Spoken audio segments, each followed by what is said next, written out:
Hello guys, today we are going to deal with the chapter abortion. So before we go into the chapter topic of abortion, let us have a recap of the previous topic, pregnancy. Why? Because the pregnancy has two stages. One is viable pregnancy and another is non-viable pregnancy.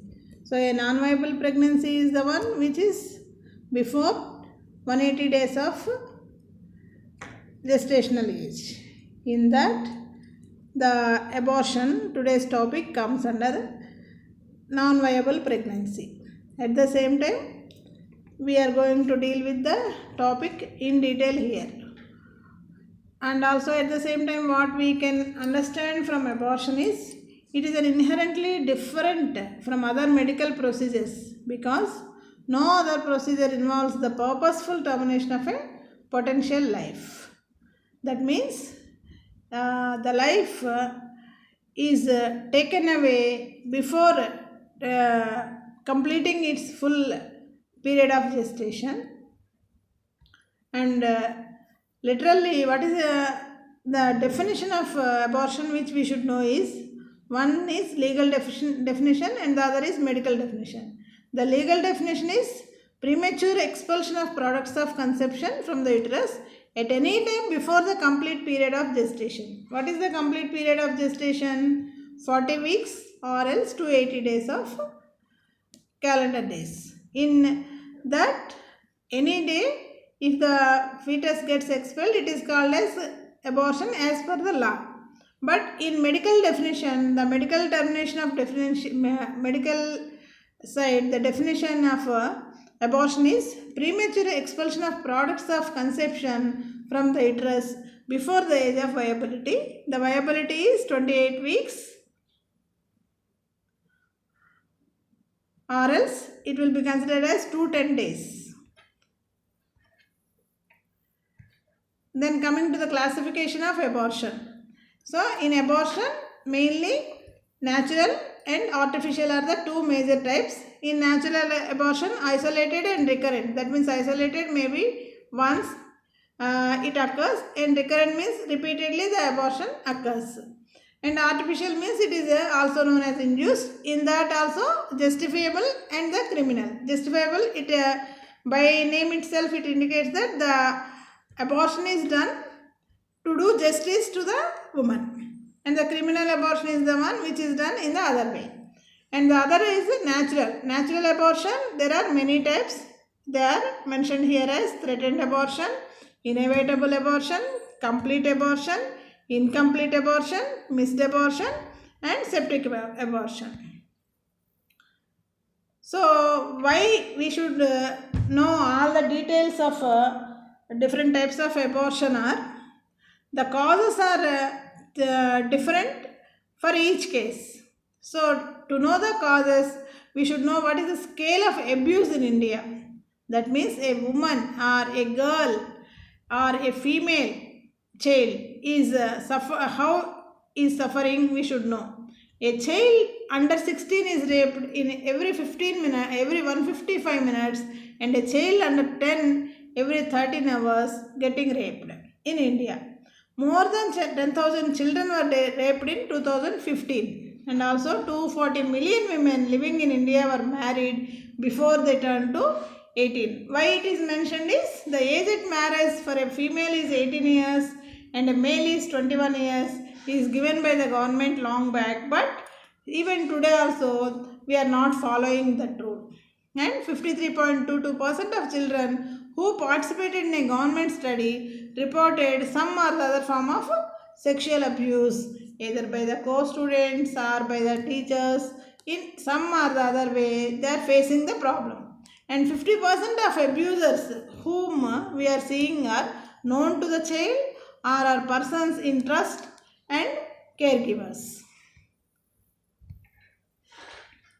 Here, why this abortion got so much significance for that, there are specifically the landmark cases which led to the change in abortion law. One is Elect William Bone case 1974 in British, and another is Savita Halappanavar case, Ireland, in 2013. What is the significance of these cases is the first reference, a girl of 14 years was sexually assaulted by 5 British soldiers, and she in turn got pregnancy, and she was refused for examination and treatment by thinking that the accused were officers. But after that, when once it came into light,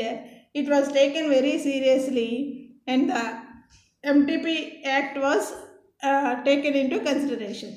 And the second one is this Savita Halappanavar case in Ireland. Is basically in Ireland, most of the community is of Catholics, and this Savita is an Indian who settled in Ireland, and she became pregnant, and at her 17 weeks of pregnancy she happened to develop a severe backache, and she went to the doctors for getting a treatment.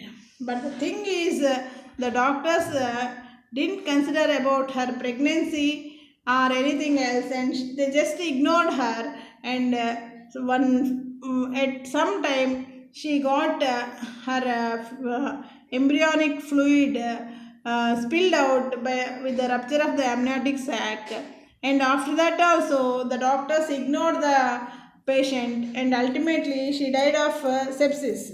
So it has become thrown a light into the society, and ultimately in 2013 they brought the law of abortion in Ireland also, keeping the life of the value and importance of the life of a female. Coming to the MTP Act 1971. So here we have shown that her body, her choice. Why? Because when a female becomes pregnant, there will be many changes physically, socially, mentally, and in the family also. There will be many changes occurring in a female's life. Basing on that, it has given the caption as her body, her choice. And as per the MTP Act 1971, the MTP Act came into force in 1971. As per that, the pregnancy can be terminated under 4 grounds. They are therapeutic, eugenic, social, and humanitarian. So, therapeutic means when there is any problem, ill health to the female, and this presence of pregnancy causes any endanger to the life of the female, then we can do the termination of the pregnancy. Likewise, eugenic is causes where there will be some scientific abnormality which causes there will be deformity of the born babies, for which reason we will do termination. And in social reasons, in the society, when an unmarried girl happen to become pregnant and it gives a problem to her future life, in such conditions also we can do termination of pregnancy. And in humanitarian, wherein there are cases where the female is of unsound mind and happen to become pregnant due to the ill effects or due to the due to a male's problem, and in such cases that female cannot take care of the born child, for which reason we can terminate the pregnancy in such females. Basing on these 4 grounds, we can do the termination of pregnancy. So who can do the medical termination of pregnancy? You should know. So one is a registered medical practitioner, and he or she should be trained in a government institution, and the place is where the permission has given by the district or state authorities to conduct the medical termination of pregnancy. and here the consent is a must, and as per the caption, her body, her choice, a consent of a female is itself is enough to get the termination done. And the duration of pregnancy, as per the MTP Act 1971, the duration of pregnancy is first trimester, that is between 6 and 12 weeks only we can conduct medical termination of pregnancy. And after that there are certain amendments made. Common methods of termination of terminating pregnancy under the MTP Act. One is dilatation and curettage. Second is dilatation followed by oxytocin infusion and vacuum aspiration, intraembryonic instillation of prostaglandin, extraembryonic instillation of hypertonic saline, and the drugs. Latest is the drugs. One is mifepristone and the second one is prostaglandin. So we are going to the violation of MTP Act. There are the violations under the MTP Act and the penalties I mentioned here. The termination of pregnancy by a person who is not a registered medical practitioner, and whoever terminates pregnancy in a place that is unapproved, and also if a person willfully contravenes or willfully fails to comply with the requirements of any regulations made by the government, and irregularities in registered center and also record keeping, basing on the different aspects of the situation, the sections are made, and accordingly the penalties are also given in the table. You can read them all. And next, coming to the Medical Termination of Pregnancy Bill 2020. So these are the amendments. Salient features of the proposed amendments are: introducing requirements of opinion of two providers for MTP of 20 to 24 weeks of gestation, enhancing the upper gestation limit from 20 to 24 weeks for special categories of women, survivors of rape victims or incest or minors, and upper gestation limit not to apply in cases of substantial fetal abnormalities diagnosed by medical board. This is here what we can see is a fetus of having hydrocephalus, spina bifida, or any congenital abnormalities, cardiac abnormalities or kidney abnormalities, which we all can see at the age of 20 weeks of gestational age. We can consider it as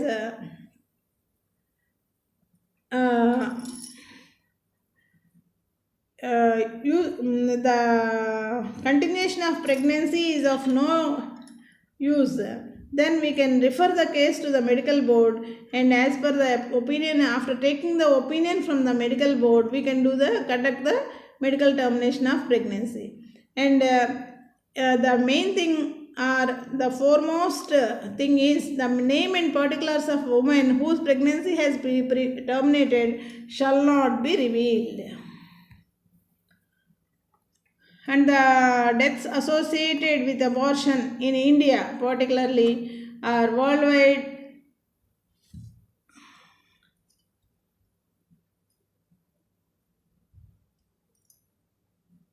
mentioned here. You can see 42 million abortions were induced in 2003, of which about 20 million were unsafe. That means 50% of the total abortions. And 70,000 women were estimated to have died in 2005 due to unsafe abortion. And next is criminal abortion. What is this criminal abortion? Criminal abortion is the condition where unlawful expulsion of products of conception from the uterus, that is outside the provision of MTP Act 1971. It includes abortion by unqualified personnel, abortion for indications other than those mentioned in the Act, abortion after 20 weeks of pregnancy. What are the methods of procuring criminal abortion? The medical and also surgical. Two types of two methods are there. The medical by using the drugs.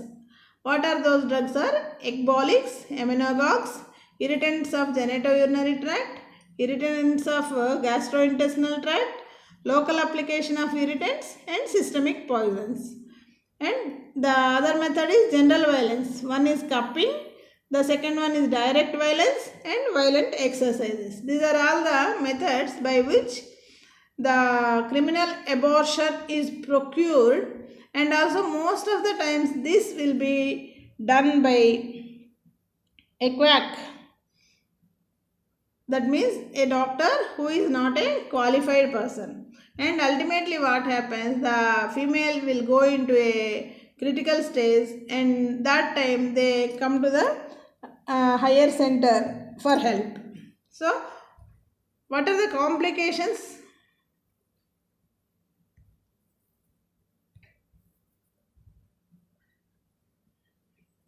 What are the procedures which they allot for getting the criminal abortion? One is local violence, abortion pace, abortion stick, air insufflation, curettage, dilatation of cervix, electricity, gum elastic bogies, rupture of membranes, syringe aspiration, and syringing. These are all the methods which they follow for procuring criminal abortion.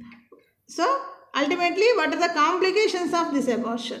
So you can clearly see in this picture very nicely what are all the complications. First and foremost complication with an untrained or by a quack is perforation. Perforation, it may be at the fundal level, or it may be at the cervical level, or it may be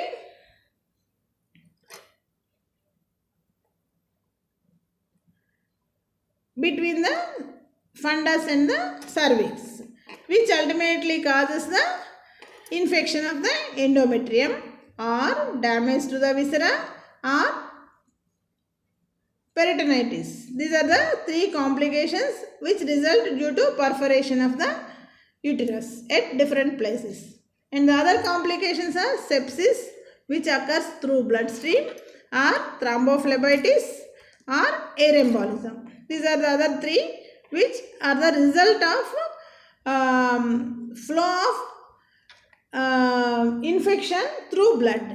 And after that, the toxic effects, when they they inject soap water or other disinfectants, ultimately there will be toxic effects that develop in the human body. It ultimately leads to sepsis once again. And while introducing the dilators to dilate the cervix, sometimes sudden cardiac arrest may happen, which is mentioned as cervical shock. And sometimes while entering into the cervix, instead of going into the cervical canal, the practitioner may push it into the posterior fornix, which also causes perforation and results in hemorrhage. Sometimes without entering into the cervical canal itself, there will be perforation of the vagina causing hemorrhage. These are all the complications of criminal abortion. This criminal abortion ultimately leads to the complications like immediate complications and delayed complications. Immediate complications are hemorrhage, shock, fat embolism, air embolism. The delayed complications are septicemia, tetanus, endotoxic shock, renal failure, meningitis, and hepatitis. So, what are the duties of a medical practitioner in cases of criminal abortion? So, first thing is history taking and consulting with the patient and knowing full history, and after that treating her, maintain proper day-to-day records, preservation of evidence, professional secrecy, arrange for dying declaration if at all the person is at the verge of the life and brought from somewhere, and if at all in case of death, the death certificate should not be issued to the persons, and the body must be sent for post-mortem examination. So what are the medical evidence of abortion in a living victim which we should know? So breasts, what we can see, enlargement of the breast we will see, and at the same time sometimes what we learn in our pregnancy topic, the secretion of milk will be seen at 16 weeks of gestational age. So we can notice the secretions of milk, and after that linea nigra, which is the darkening of the central line of the lower abdomen from umbilicus to pelvis, which is darkened, and the types of membranes found in tags of membranes found in uterus, and there will be congestion of labia majora and minora, ulceration of vagina or cervix. The uterus may be palpable in advanced pregnancy even after abortion, and the urine may show increased human chorionic gonadotropin levels, and if we do ultrasound we can see there is any remnants of pregnancy, and swab from cervical canal will be taken, which will show signs of infection or any other signs like bleeding and products of conception like that. So what are the sections of IPC dealing with the criminal abortion? Section 312 which deals with the causing miscarriage. So a person who is not taken the permission or not trained, if conducts medical termination of pregnancy, it will be taken into the section IPC 312. In section 313, causing miscarriage without consent, without taking the consent of the female, if a practitioner conducts termination, it comes under section 313. And section 314, death caused by act done with intent to miscarriage.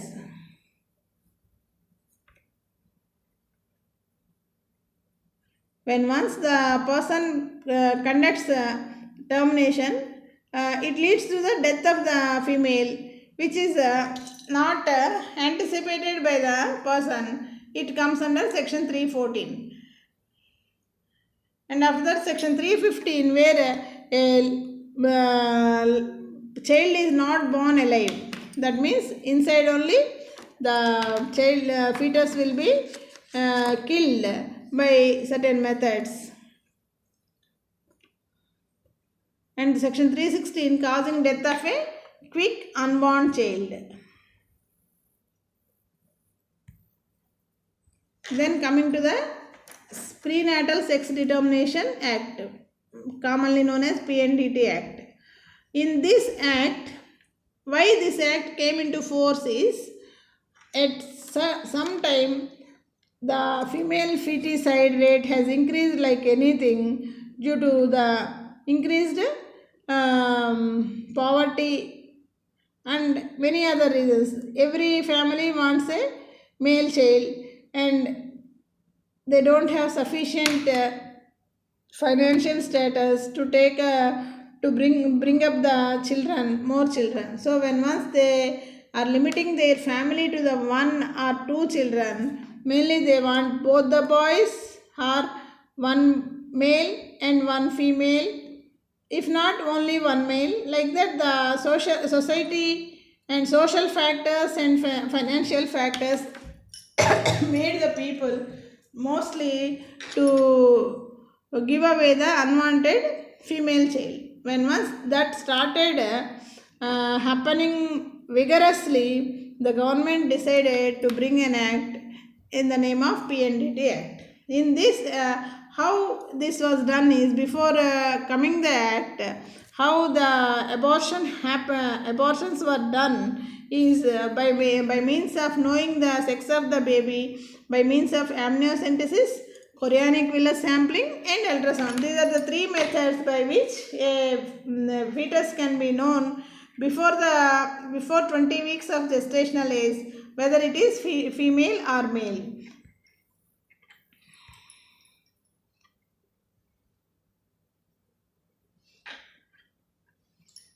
So this is a caption. A second uncle of a 10-year-old Indian child who gave birth to a baby girl last month has been arrested for allegedly raping her. So it happened on 20th September 2007, where it is very inhuman that a 10-year-old Indian child means 10 years means you can understand what will be her IQ and what is her understanding and all about the life. At that age, she happened to give birth to a baby girl once again, which is very difficult to survive in the society, which made this MTP Act much more stronger by with the introduction of PNDT Act. In this PNDT Act, my main focus is done on radio sonologists. Basically, sonologists they are telling. Most of the sonologists are radiologists also. And in this sonologists, what they have done is while performing the ultrasound examination, before performing the examination itself, they have to take a consent form from the patient that they won't ask the sex of the baby. They should take the signature on the form and then only they should proceed for the ultrasound examination. When once the diagnostic centers are well equipped with the ultrasound apparatus and it has increased the significance of determining the sex of the baby, then the government has made it a compulsion that the diagnostic centers should take the permission from the district health officer to perform the ultrasound examination of the antenatal patients, and also they should send the reports regularly month-wise to the district medical and health officer how many ultrasound scans they have done in routine and they should send a copy or send a list of cases how many they have done in the month. So, by doing this we could control to some extent the female feticide, and in turn we stopped revealing the sex of the unborn baby before birth. So this is all about abortion. Hope you enjoyed the lecture. Thank you guys.